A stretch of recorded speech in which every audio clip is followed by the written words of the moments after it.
This is Guardian Radio, your station for up-to-the-minute news, intelligent, interactive, and engaging conversation. 96.9 FM.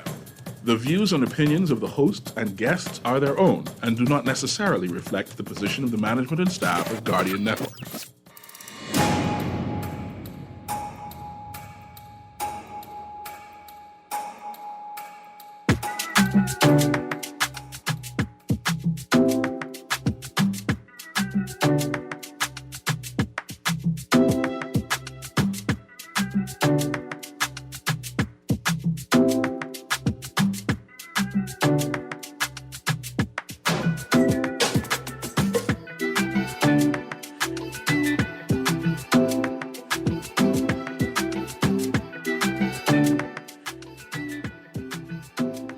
Good morning, Bahamas. Good yawning this morning. Today is Monday, March 8th, 2021, and I am super excited today. If you've seen the papers, you already know why. Today is International Women's Day. It's an important day for women all across the globe, even if we are experiencing different living conditions and working conditions, even if we are experiencing different communal and family situations and living arrangements, right? Like the saying goes, we all in the same storm, but we're not necessarily all in the same type of boat, right? So to all the women across the Bahamas, across the Caribbean, and across the globe, happy International Women's Day. I had a full show today, so my intro is going to be pretty short, but remember, you're on the clock with Erin Greene. And on the clock, we engage organizations, institutions, social and cultural leaders, and ordinary people to better understand the impact of public policy, private sector development, and emerging social and consumer trends. On the clock, we have conversations that help us understand and navigate a rapidly changing Bahamas. You're listening to Guardian Radio 96.9 FM. Remember, we're streaming live audio and video on GuardianTalkRadio.com. So if you got to get out your car, turn it on your phone.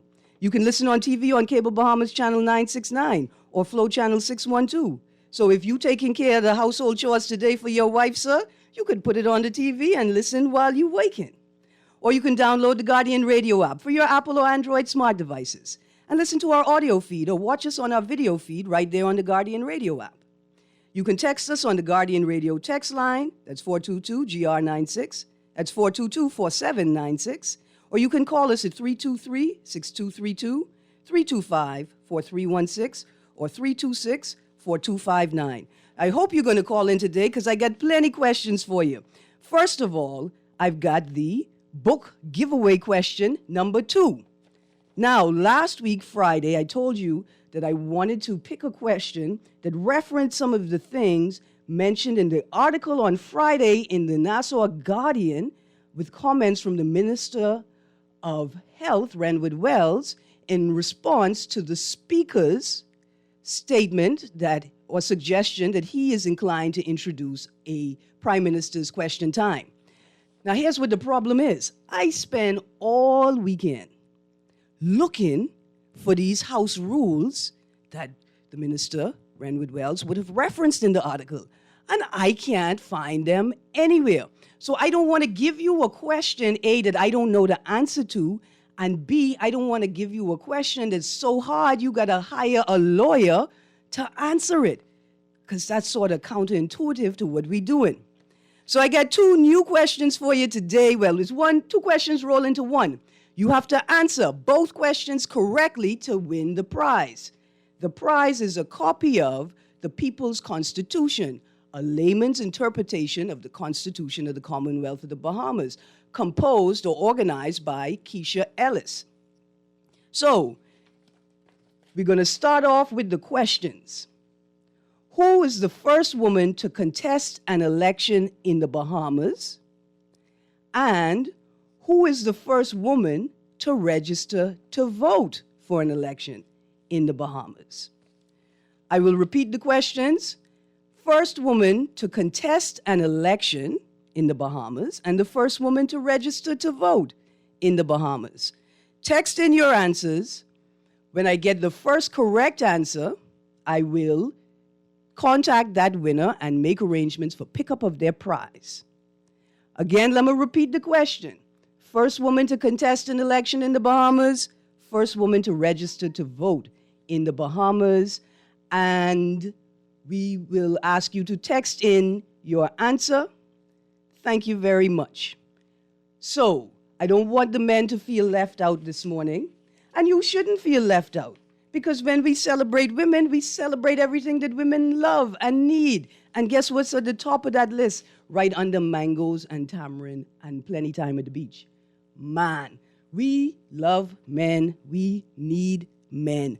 We Bahamian women can't imagine a life without y'all in your various forms, right? So don't feel left out. So before we start, I got to read this headline in the Tribune. Lawyer who said he was blind, seen driving car. Let me repeat that. Lawyer who said he was blind, seen driving car. I'm just going to read the first paragraph.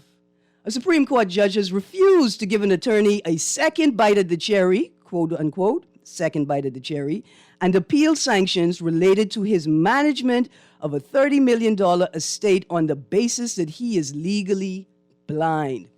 And so I guess his entire legal position was thrown off course when evidence was produced that he was driving a car. Now, I would like to say to the magistrate that that is not sufficient evidence to say that he is not legally blind, because I see plenty people who have to be actually blind driving their car in New Providence. And I seen some of y'all all weekend. So, magistrate, please exercise the mercy in your heart and the mercy of the court before you throw this man in jail for doing absolute foolishness. And FYI, if you are declared legally blind, even if you could see out your one good left eye, don't drive your car. Please don't drive your car. Anyway, we're going to go to a quick break, and then when we come back, we're talking International Women's Day, CARICOM, UN Women, Conference on the Status of Women, and what's going on in this country with all this violence against women. We'll be right back after the break, Bahamas. Stay tuned to 96.9 FM.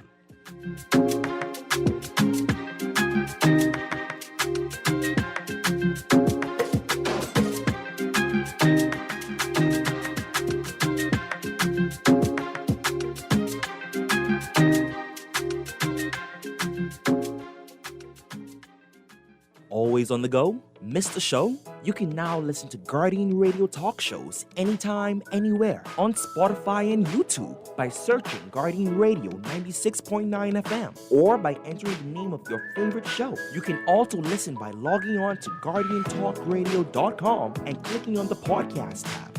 Guardian Radio, continuing to provide you with fresh news and smart talk anywhere, anytime, all day. My name is Janelle Pickering, registered midwife with the Ministry of Health. When we get vaccinated for COVID-19, we are not just protecting ourselves, we are protecting the people around us, like those who are unable to get vaccinated due to allergies or illnesses. Protection from COVID-19 is critically important because for some people, the virus can cause severe illness or even death. Be sure you are armed with the facts when it comes to the COVID-19 vaccines. To learn more, visit opm.gov.bs/vaccine.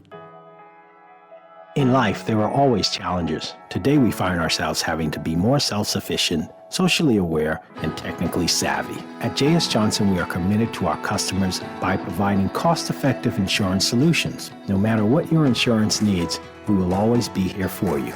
Call 397-2100 or visit jsjohnson.com. J.S. Johnson Insurance Agents and Brokers, giving you peace of mind.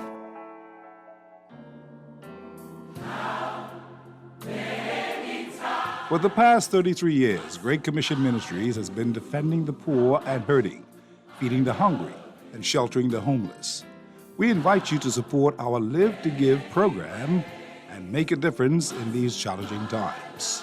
Become a donor by giving a one-time annual gift or a monthly donation of $50 or $100. Call Great Commission Ministries at 325-5801 for more details. Or visit our headquarters at 237 Wolf Road. Join Live to Give today. This public service announcement is proudly sponsored by this radio station.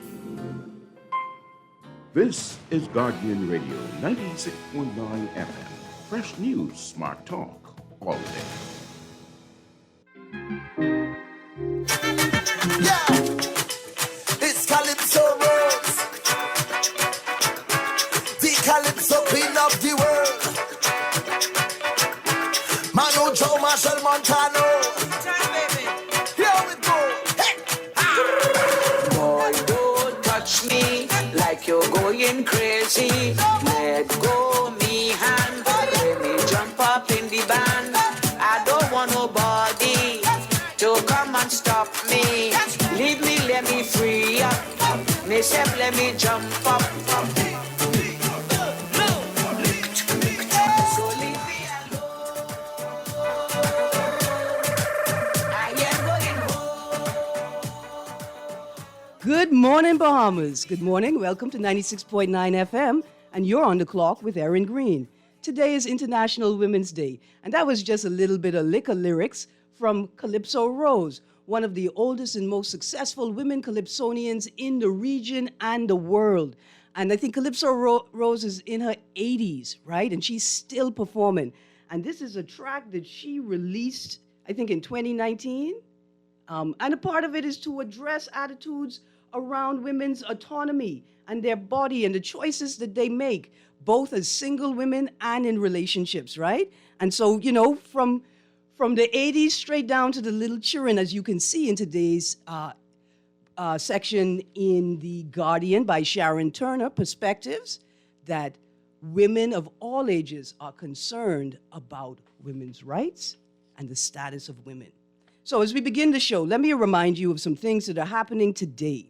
So we'll start with the Department of Gender and Family Affairs' virtual symposium, Women in Leadership Achieving an Equal Future in a COVID-19 World. That started at 7 a.m. this morning, and there will be panels and speakers running all throughout the day, and you can find the link to join the symposium on the Department of Gender and Family Affairs' Facebook page, or you can call social services to get the link in person. Also, there is the Alpha Kappa Alpha Sorority International Women's Day Forum called Women, How Far We've Come. That starts at 7 p.m., and you can find the link for that event online as well. And if you know Mavis Johnson Colley, a noted Bahamian woman who is a part of the Alpha Kappa Alpha sorority, you can reach out to her for the information, because I'm sure she has been a part of the planning for this event. She is always active in women's activities. And then the third event I want to draw your attention to is the Equality Bahamas and National Art Gallery of the Bahamas' virtual tour for International Women's Day. And that exhibition is the Medicine and Memory exhibition, and the tour begins at 6 p.m. You can find the link for that event on Equality Bahamas' Facebook page or NAGB's Facebook page, or you can call the National Art Gallery of the Bahamas for a link to the event. As you can see, with all the wonderful ads in today's papers, in social media, that we do take women seriously in this country. We take women in leadership seriously in this country, and we put our money where our mouth is. Or at least we are beginning to do that. But there's a lot more work to be done, and there's a very technical side to these activities. And the Bahamas government and Bahamian organizations spend a lot of time, energy, and money participating in that technical side, right, of the work to end violence against women and girls. So today, my guest is Alicia Wallace, and we will be discussing some of that work that the Bahamian government, Bahamian men and women, and Bahamian institutions have been engaged in to ensure that we are also participating in the fight, or better yet, the movement to end violence against women. So I see my text line is lit up with answers. Keep rolling them in. Keep rolling them in. I also want to ask the audience to please today share with us, who is your woman hero? Who is your woman hero? I can share mine's, because I have like 4 later in the show. But please call in, text in. Who is your woman hero, and who do you think in this town deserves recognition and has not gotten it yet? So to my guest, good morning, Alicia Wallace. How you do? I am good. I am good. So listen, the first question is, what is Internationals Day? Why is it important? Why do we participate in it? International Women's Day is kind of 2 things rolled into one. On one side, it is a celebration of the achievements that we've made toward gender equality, and on the other hand, it is a day of action to push us even further and to activate new people to join this movement toward gender equality. Absolutely. So today we're going to talk about the CARICOM statement, right? Yes. The Bahamas is a part of CARICOM, and I'm sure we participated in this, but quickly tell us, what is the CARICOM statement and why was it important for us to contribute? So the CARICOM statement is preparatory to CSW, or the Commission on the Status of Women, the 65th session, and this meeting takes place in New York at the United Nations every year. This year, of course, it's virtual due to the COVID-19 pandemic, but it is a space to review the Beijing platform from 1995, and that is a document that, it's pretty lengthy, but if you look it up, the Beijing Platform for Action, the actual platform is only about 4 pages, so it's a pretty quick read, and it's focused on gender equality. So every year, UN member states come together in New York, or virtually this year, to talk about the achievements that they've made and what is still left to be done, and then they make commitments. So the CARICOM statement is the Caribbean region's contribution to the outcome document. Okay, all right. So, Alicia, I've had a call on the line for a few minutes now, right? Let's get to them quickly, see what they have to say, because I'm sure they're going to grow the conversation for us. For sure. Caller, you're on the clock. Hi. Good morning. Morning. Could you repeat the question for me, please? Oh, I am sorry. The questions are, who is the first woman to contest an election in the Bahamas? And who is the first woman to register to vote in the Bahamas? Okay. The first one is... Oh, no, pause. You can't give the answer on air. Oh, You got to text the answer in. okay. Because if you were right, you can give all the other people the right answer. Oh, okay. Give me the text number. Okay, so the text number is 422-4796. Thank you. Yes, ma'am.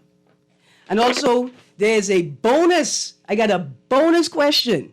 If you could tell me, name the location of one mango tree that already has mango on it right now, as an extra point for you. Because would you believe it or not, there are actual mangoes on the tree at the beginning of March. But that's an aside. Let's get back to the conversation. Alicia, how does engaging with these organizations and bodies assist or inform advocacy and activism on the ground in the Bahamas?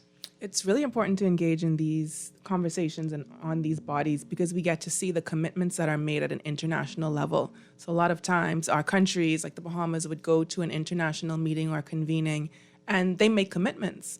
But it's very rare that they come back and announce those commitments and let us know what they are. So it's important that we are in these spaces so that we can talk amongst ourselves and share some of this information and we know what we are holding the government accountable for. Yeah. Like, for instance, I went to the 71st session of CEDAW, the Convention on the Elimination of Discrimination Against Women. Yes, in Geneva. Right. I went to represent, the Rights Bahamas Human Rights Report, their report to CEDAW, but I also had an opportunity to speak on issues related to my own advocacy in the LGBTI community. And one of the responses that the Bahamian government made to the CEDAW committee was that there are protections in ordinary legislation for LGBTI people against discrimination. And since I've been home, and I think that meeting was in 2018, since I've been home, I have not heard one member of government or member of that team mention that once, ever.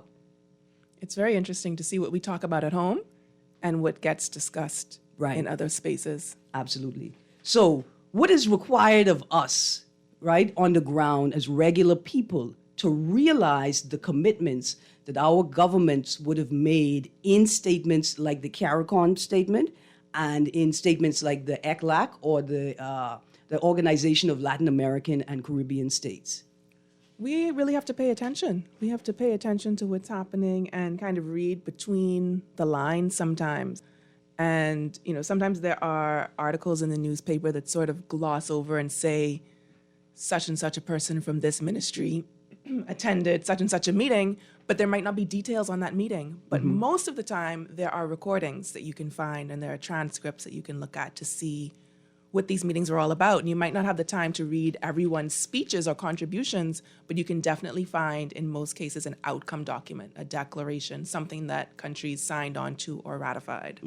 Now, does the government have a actual technical obligation to explain these outcomes and the things that they talk about in these meetings to us? And how do organizations and advocacy groups fill those gaps? It's definitely a responsibility of the government, but that we don't see them acting on. And as you are talking about now, advocates and non-governmental organizations often have to fill in those gaps.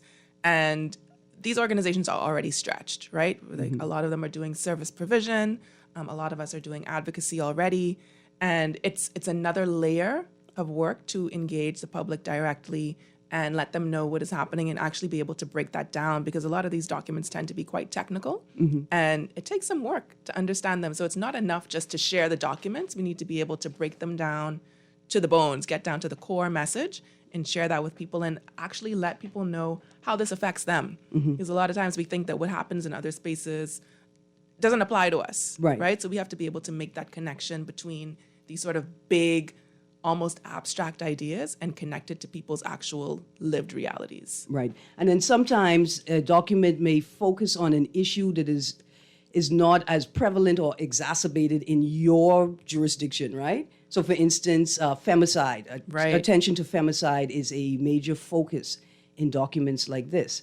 People in the Bahamas may say, well, look here, well, first of all, can you give a quick definition of femicide? Yeah, femicide is the murder of a woman that is gender-based, so a gender-based murder. Because she's a woman? Yes. Right. Like maybe in an encounter on the street, a man is flirting with a woman, trying to get her attention, and she rejects him, may reject him harshly. He acts out in violence. She objects, right? She resists, and the violence intensifies, and he kills her, right? Right. And you can that would be femicide. Right. And you could hear him saying, "You's a woman. You're supposed to do what I say," right? Like this violence is directed towards you because you're a woman not doing what a woman should do. Yeah, and it's not always verbalized, right? It's not always said that clearly. But the same way that gender-based violence doesn't necessarily occur with a person saying, because you are a woman, I'm correcting you, but we know that it's a gender-based act. Absolutely. So let's look into the document. Which commitments or actions are relevant for the Bahamas, and which ones are the government likely to focus on? There are quite a lot in the document that are relevant to us and to our context. One of them is they're numbered, right? The paragraphs are numbered. And number 15 is an outright condemnation of violence against women. And this is really important to see that member states, governments in CARICOM are saying, we recognize that violence against women is a problem. It says, and I quote, rooted in historical and structural inequality of power relations between women and men. Okay, so pause right there. I think this is important for Bahamians to hear, right? Because I hear a lot of men and women saying, but look at women in the Bahamas everywhere. And if you look at today's Guardian and you see, like, for instance, there's a beautiful ad from the port, I think the cruise port, and they highlight women in leadership within their structure, right? And it's delightful. It's heartening to see all of these women in leadership positions. But this talks specifically about a violence that is rooted in historical and structural inequality, right? And so just because women are doing well right now, or a segment of women are doing well right now, it doesn't necessarily mean, A, that all women have the same opportunity. Exactly. also, it doesn't mean that we have necessarily solved the root of the violence, simply that more women are escaping it. And then it negates the fact that even if women achieve a certain degree of leadership or authority, that they could still be subject to various forms of violence because they are women. Right. And it goes on to say that violence against women is intrinsically linked to gender stereotypes that underlie and perpetuate such violence. So it's really important that we take note of these gender stereotypes, and they come up in our conversations about women's leadership, right? There's a lot of talk about the traits that women have and the traits that men have, and kind of trying to compare them in a quantitative way, which isn't really possible. That's a very qualitative thing to discuss, and recognizing that we are actually training people to embody these stereotypes. So we sort of made up these ideas about what men should look like, what women should look like, and how they should behave. We made that up, and then we forced people to conform to these ideas. And this is a major issue that it contributes to violence against women. And we're talking about violence against women in a very broad way. So we're talking about physical violence, we're talking about state violence, structural violence, which would include things like, a woman coming into a leadership position, but not being paid the same as a man who's doing the same work. So it's important that we also talk about equal pay for work of equal value and recognizing that as a form of violence. Let's get into that, right? Because I noted in particular, one of the recommendations is about labor, right? It's about unpaid labor and domestic work. And we're looking at recommendations, commitments 34, 35, and 36 in the CARICOM document. My greatest concern is for migrant women who are invited to the Bahamas to work as live-in caretakers, and the lack of regulation governing it's a serious issue. Their treatment, the lack of visibility for live-in care workers, and so when I said the lack of regulations regarding their treatment, not just their physical treatment, right? Like how many hours should they be working? Should they be forced to live in the same room as the child that they're taking care of? But also what their pay scale should look like. And as well as benefits. Do they have access to health insurance? Yeah. And usually people want the workers to be live-in. They feel like that justifies a subpar pay rate, right? Because you don't have to pay rent. You're going to live in my house, so I don't need to pay you that much. What expenses do you have? You eat here, you live here. But a lot of these people who come here to work do that so that they can help their families abroad. So there's a lot of people sending money to their children to help them with school, to their spouses to help them with household expenses, but also they should be able to maintain a certain standard of living here. And as people might have noticed since the COVID-19 pandemic and the stay at home and having to work from home, it is very easy to blur that line between work and home, and you lose track of hours when you live in the place that you work, or you work in the place that you live, and you end up getting pulled in to tasks that maybe should not be yours, or working during hours that you should be off. So there are a lot of things to dig into around migrant workers, particularly in the domestic space. Absolutely. And so one of the commitments made by partnering states, CARICOM states, is to ratify and put into force the ILO Convention, that's number 190, on eliminating violence and harassment in the world of work. Can you tell us a bit about that convention and how ratifying it could possibly impact the living situation, working conditions and living conditions for women on the ground in the Bahamas? Definitely. This convention is excellent in the way that it looks at the definitions of violence and harassment, giving them very broad definitions, as well as the definition of the world of work So it doesn't necessarily refer to a workplace, but the world of work. So it looks at not only what things are like in the workplace, but also calling on employers to pay attention to the way that employees get to work. Are they able to access transportation in a safe manner? So in a place like this where buses run, Whenever.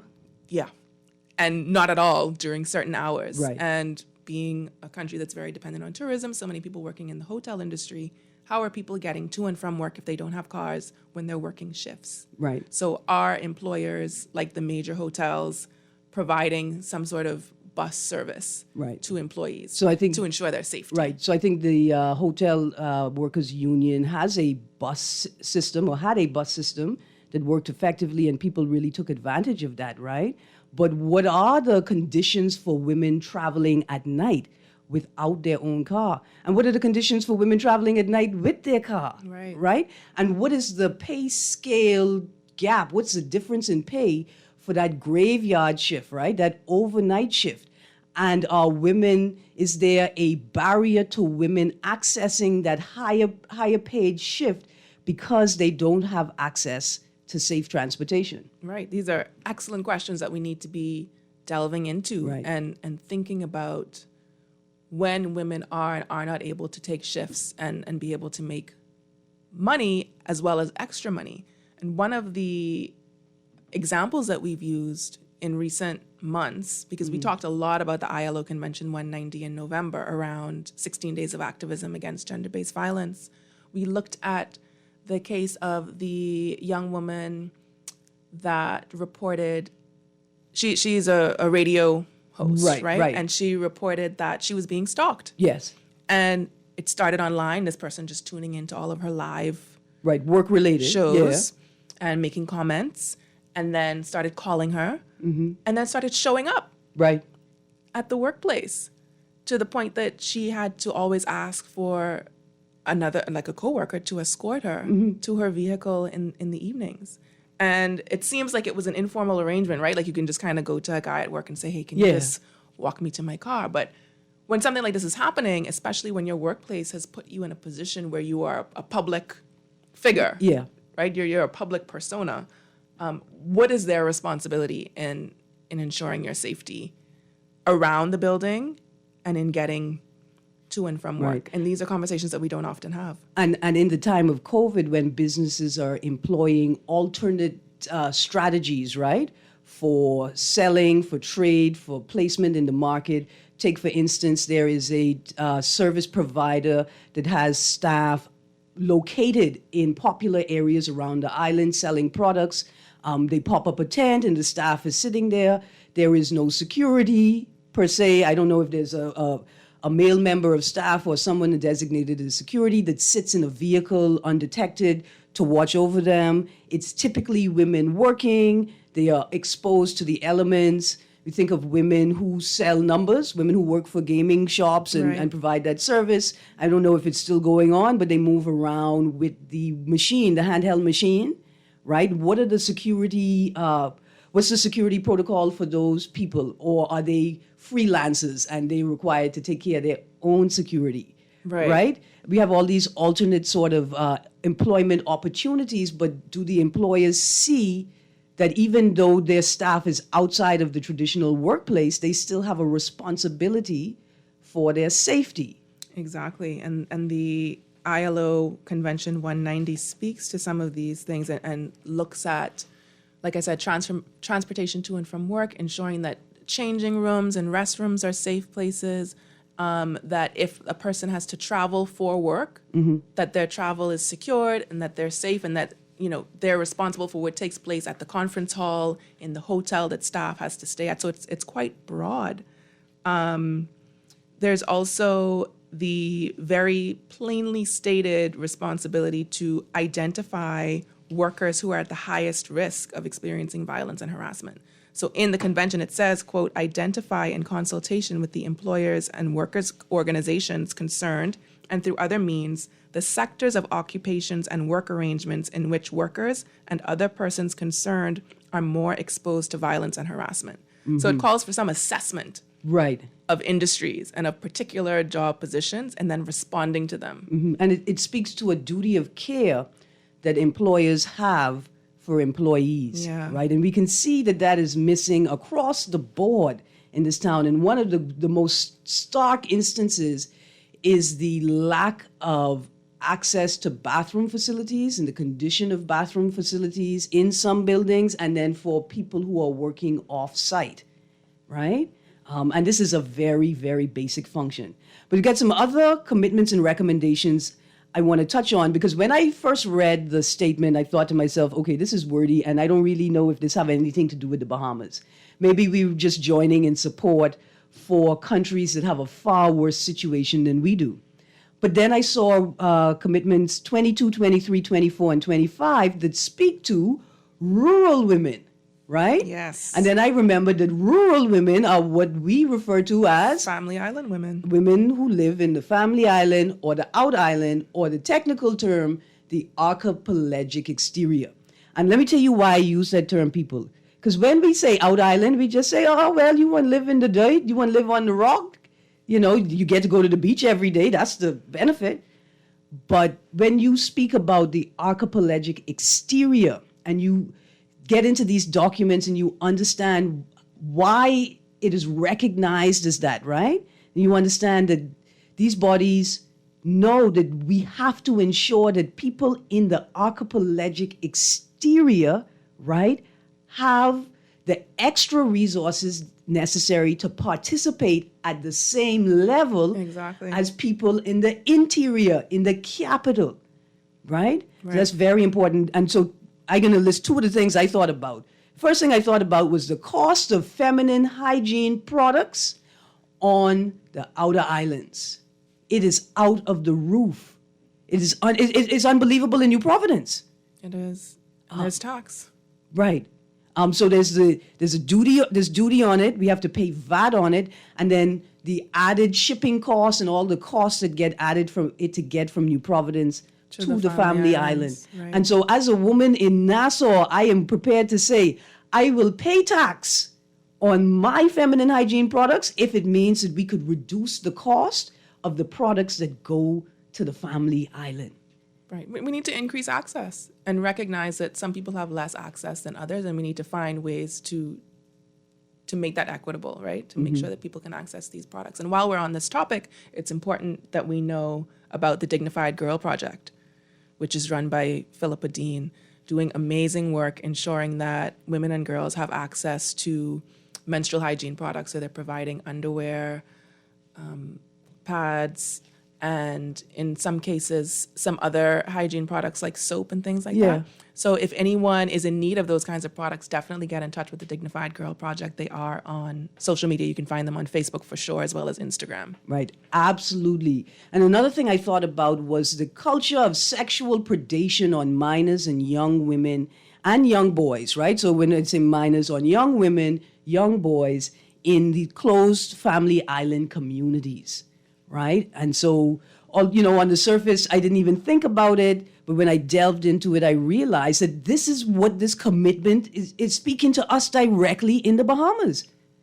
And we know that we have a massive problem with sexual predation of minors in closed communities, particularly on the family island. And we're really struggling to address the issue. There's so much there, and we really have to work on the stigma, because stigma is a part of the problem. People don't feel safe reporting because the communities are so small and so close-knit. They don't want anyone to know that this happened to their child, or the child was in this other person's care. They don't want to bring shame on the family. And we just have to strip away the shame from it and realize that people who are victims, people who are survivors, they're not at fault, nor are the people who didn't know anything about it. But what's important is that when you do know what's happening, that you interrupt it, you intercept, and you ensure that there is a path to justice for the person who's been violated. Right, because I know there's a number of organizations working on strategies to build shelters for women in emergency situations, and then midterm shelters for women transitioning from a bad situation, trying to stabilize themselves, right? And even terms of long-term living facilities. And a lot of people have been considering locating them on family islands for the safety aspect, right? Like to remove somebody from an accused or perpetrator of violence. But can we legitimately use family islands as a safe space for victims of violence or sexual violence if we cannot get the issue of sexual predation under control? Right, particularly in the family, because it's quite interesting. We're not dealing with the issue that exists in the family islands, but also seeing the family islands as a sort of like cure for people in the capital. Yeah. So I got one more commitment to touch on, and then let's get to the text line because we got a lot of interesting questions here. So I had some things like there's temporary special measures for equal participation in the document. There is gender mainstreaming in governance, and there's comprehensive legal reforms. I think that is the thing that I wanted to talk about, right? Well, also build capacity of law enforcement and judicial systems and actors to enforce violence against girls and women and girls. I just put the two of them together so I think those are two commitments that speak directly to the situation on the ground in the Bahamas. I will raise, we need to address a pattern of sentences, fines, and penalties that don't reflect the severity of the crimes involved, right? And the instance I'm going to use, the example is one that's been in the paper this last recently. week. The sentence for the bus driver that was caught engaged in inappropriate sexual or sexually intimate behavior with a young girl. And I think the term used was groping, possibly. And he got a $200 fine. Fortunately, by Insulting. Right. It's unbelievable. We don't promote violence because we are mature adults, but it's the thing that makes you lose your composure. And when you compare it to other things, like people who broke curfew to get water, people who were selling coconuts, and you compare that $200 fine to the fines that some of these people got Like last year, $800 fine. it's just what is important to us? It raises so many questions. What is important to us? What are the things that we care about? And who are the people that we want to hold accountable? And who are the people that we're just happy to say, well, just pay this little something, something. Right. And that's it. Or as it speaks to our lack of regard for young women. Or does Right. it... Who's important? Who's worth protecting? Right. Do we care more about an emergency order and respect for the competent authority and that kind of thing more than we care about young women? And we can talk about the curfews and the shutdown and everything as a matter of public health. Mm-hmm. That's great.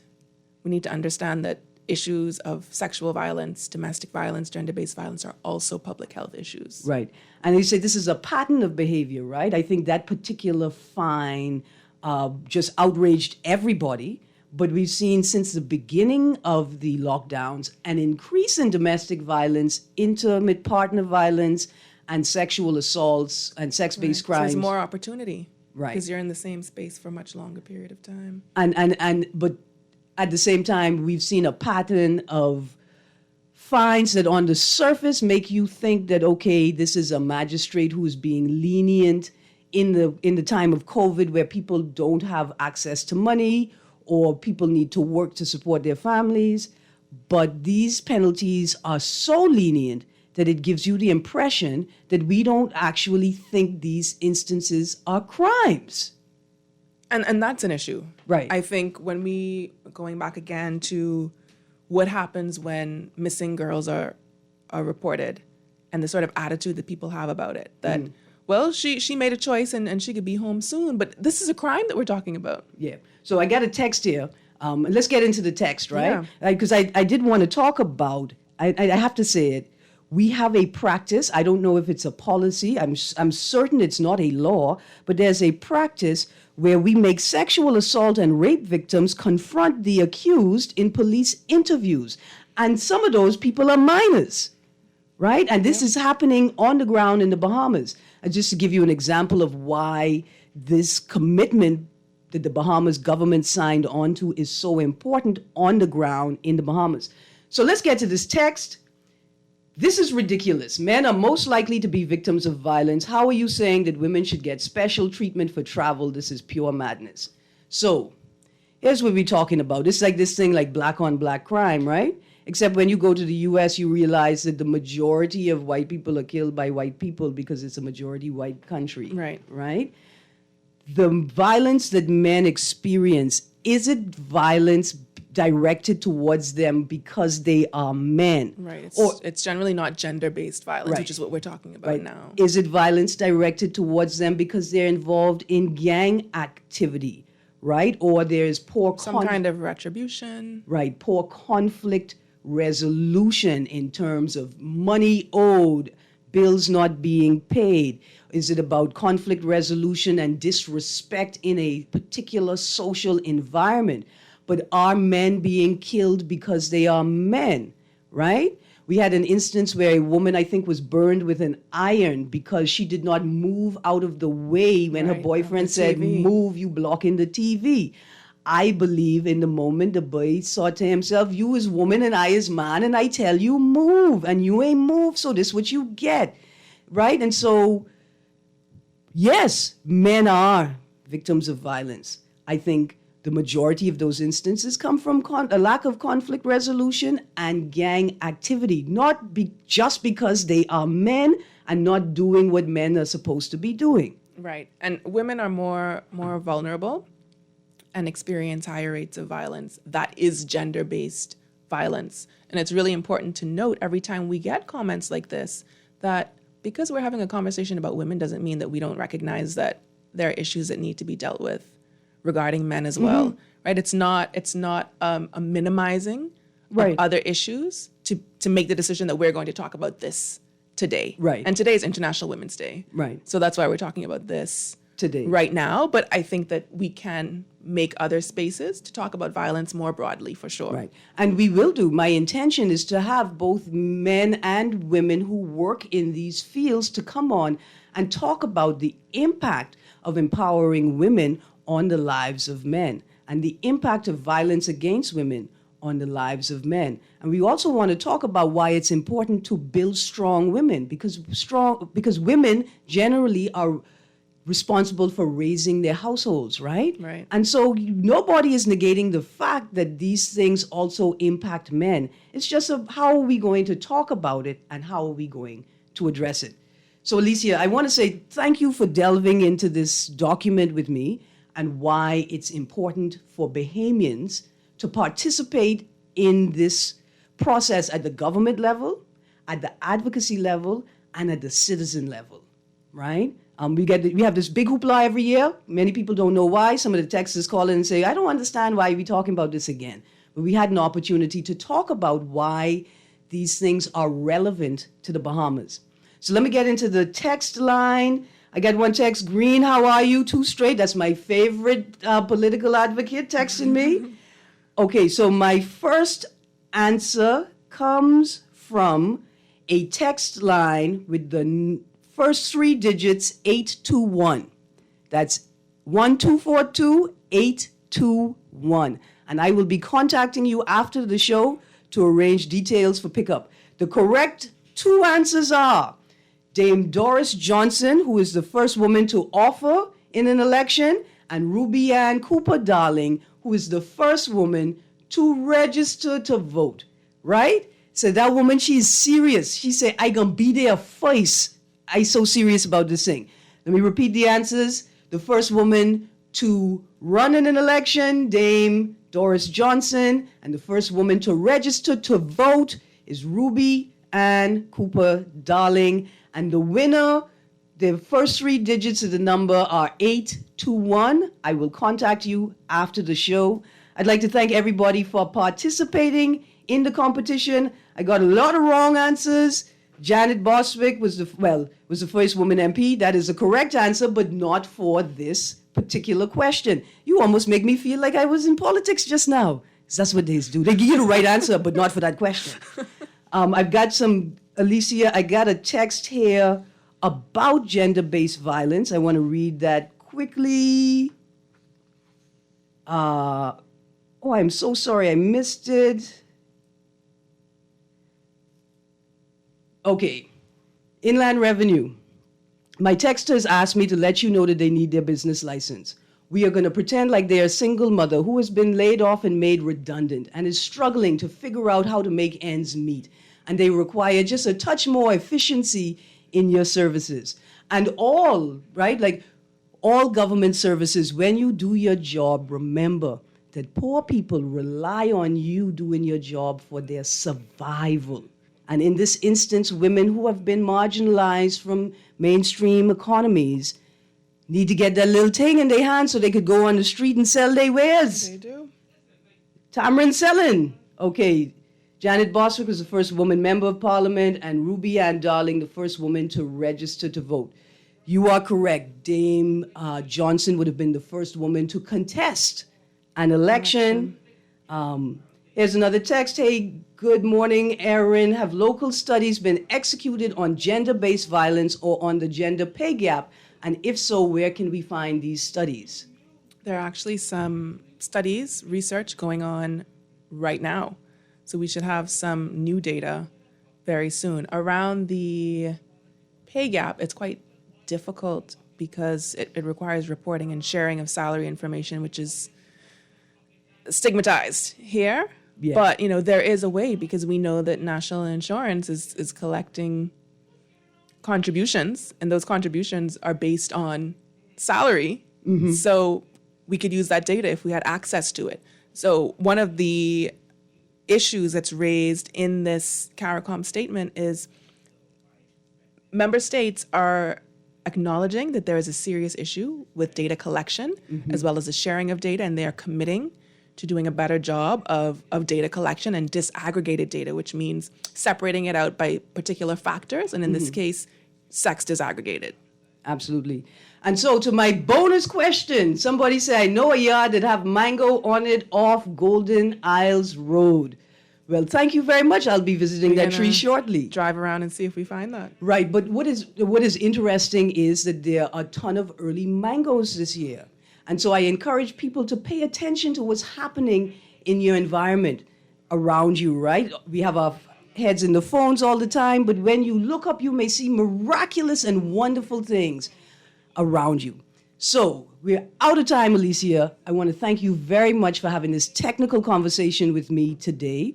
Thank you so much. We're going to close the show by sharing our woman heroes. I can let you go first. Well, mine is going to be obvious to anybody who knows me. That's going to be Aurelie Adamson, my great-grandmother, who ran a business on Mackey Street, Aurelie's Fashions, for 50 years, raised all kind of children, other people children, and just made sure that we had access to education and we knew that we could do whatever we wanted to do in life. Absolutely. My heroes are my grandmother, Corinne Mitchell, that taught me when you have privilege and you have smarts, you only use them to help other people, and that's it. Cheryl Carey from COB and the University of the Bahamas, a guidance counselor that always left her door open to students in need. And I want to send a special Heroes Day welcome to Kenra Nuri, who is a sisterin who I bucked when I went to school in London. And when I saw Kenra say, you's a Bahamian and I's a Bahamian. And if you need anything, I got you. And she's had my back since then. That's how we do. No matter where we go, right. We spot another Bahamian and right. his family. And that's how Bahamian women show up. They show up in the lives of other women and other people to ensure that they have what they need. It's been a great day, Bahamas. It's been a wonderful but a bit heavy discussion. Tomorrow I'm going to have another book giveaway question for you. My winner, stay tuned. I will message you and get the details to you on how to pick up your book.